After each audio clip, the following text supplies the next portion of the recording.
Hello friends, তো আমার বাগানের ছোট ছোট বোগনভিলিয়া গাছের মধ্যে দেখুন কি সুন্দর করে বোগনভিলিয়া ফুল ফুটেছে। আমি কিন্তু দেখিয়েছি আমার বড় বড় বোগনভিলিয়া, আমি আপনাদের সবাইকে দেখিয়েছি।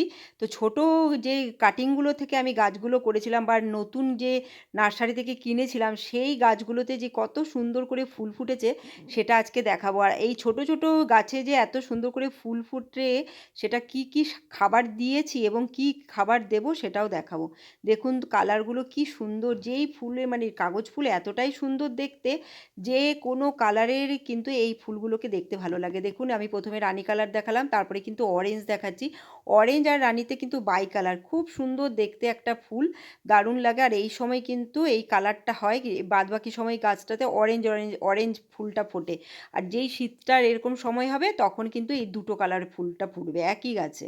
আর এখানে দেখুন শুধু অরেঞ্জ, কি সুন্দর, সমস্ত প্যাকেটে প্যাকেটে করা, এগুলো সব নার্সারি থেকেও আনা নতুন নতুন গাছ, এগুলোতে এবছর ফুল ফুটছে। আর এই যে দেখতে পাচ্ছেন দেখাচ্ছি যে এখন যে ফুলগুলো মানে পুরোপুরি ফোটেনি, অনেক ফুলের কুড়ি এসেছে। ফুলগুলো খুললে আরও মানে পুরো অরেঞ্জ হয়ে থাকবে।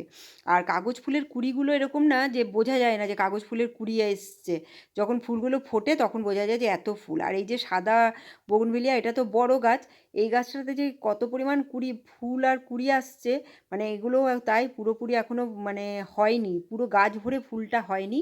গাছ ভরে যখন ফুলটা হবে তখন অবশ্য করেই দেখাবো। পুরো ডালে ডালে ভর্তি ভর্তি কুড়ি, কারণ হচ্ছে এত পরিমাণ রোদ আমাদের বাগানে আসে, যেটা হচ্ছে বোগনভিলিয়ার জন্য আদর্শ। যত বেশি পরিমাণ রোদ হবে বোগনভিলিয়া গাছে কিন্তু তত ফুল হবে। আর জল যত কম পরিমাণ দেওয়া যাবে তত ভালো হবে। তবে এখন কি হবে বলুন তো, রোদের তাপটা খুব বেশি, তো প্রায় রেগুলারই জল দিতে হচ্ছে বা একদিন বাদ একদিন দিতেই হচ্ছে।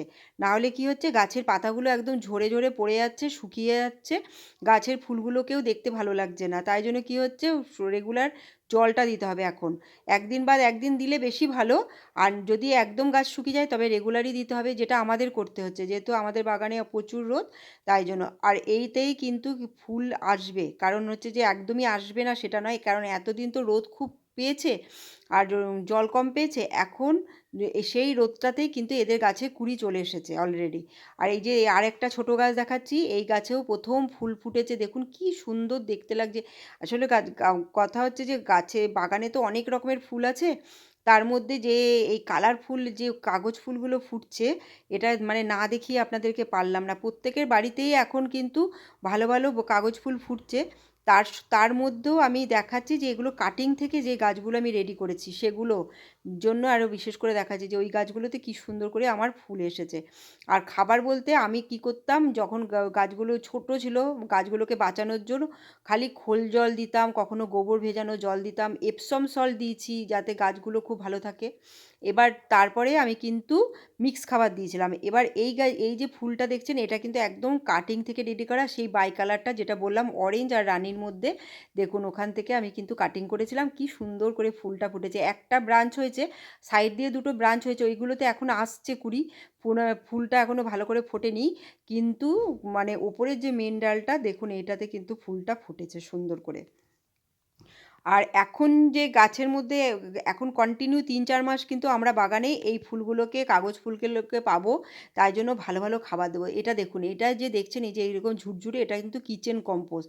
আমরা কিচেন কম্পোস্টটাকে রেডি করে সেটাকে শুকিয়ে চেলে নিয়েছি, চেলে যেই আসল জিনিসটা বেরিয়েছে কম্পোস্টটা, সেই কম্পোস্টটা রেডি করেছি। এর মধ্যে থেকে দেখুন আমি অর্ধেকটা কী করলাম, একটা বাটির মধ্যে ভরে নিচ্ছি, কারণ আমি এর মধ্যে আবার আর দুটো খাবার মেশাবো, তবে কী হবে, ফুল আনার জন্য যেরকম ভালো হবে, আবার কম্পোস্টটা দিচ্ছি তাতে কী হবে, গাছটারও নতুন নতুন ব্রাঞ্চ হবে, গাছটা আবার নতুন করে গ্রোথ নেবে। এই দেখুন দিচ্ছি হচ্ছে চা পাতা, একদম শুকিয়ে যাওয়া চা পাতা, তার সাথে দেখুন লাল পটাশ, এই দুটো জিনিস মিশিয়ে দেখতে পাচ্ছেন লাল পটাশটা, এই দেখুন কত লাল পটাশ দেওয়া আছে।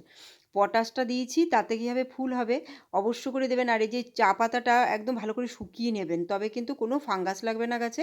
এবার তিনটে জিনিসকে মিশিয়ে মুঠো মুঠো করে দিচ্ছি, যে মানে গাছের সাইজ অনুযায়ী, টবের সাইজ অনুযায়ী আমি কিন্তু দিচ্ছি। সেটা কী হবে, প্রথমে মাটিটাকে খুঁড়ে নিয়ে ভালো করে দেখুন দিয়ে মিক্সিং করে নিচ্ছি।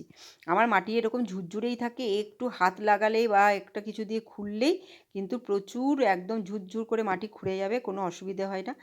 দেখুন পরপর দিয়ে যাচ্ছে। এই এখন কিন্তু এই কম্পোস্টটার সাথে আমি এই দুটো জিনিস ব্যবহার করে গাছের মধ্যে দিলাম। এতে কী হবে আপনাদেরকে দেখাবো 15 দিন পরে এর রেজাল্টটা আপনাদের দেখাবো যে কী পরিমাণ ফুল এই গাছের মধ্যে আসছে। অবশ্য করেই আপনারা আমার ভিডিওটা দেখবেন, ভালো লাগলে লাইক শেয়ার করবেন।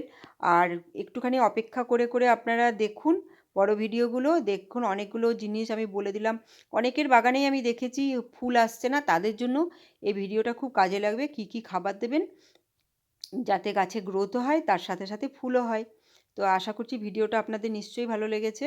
এরকম আমি অনেক ভিডিও আপনাদের কাছে আনবো। এবার ভিডিওটা আমি শেষ করছি। Bye bye, take care.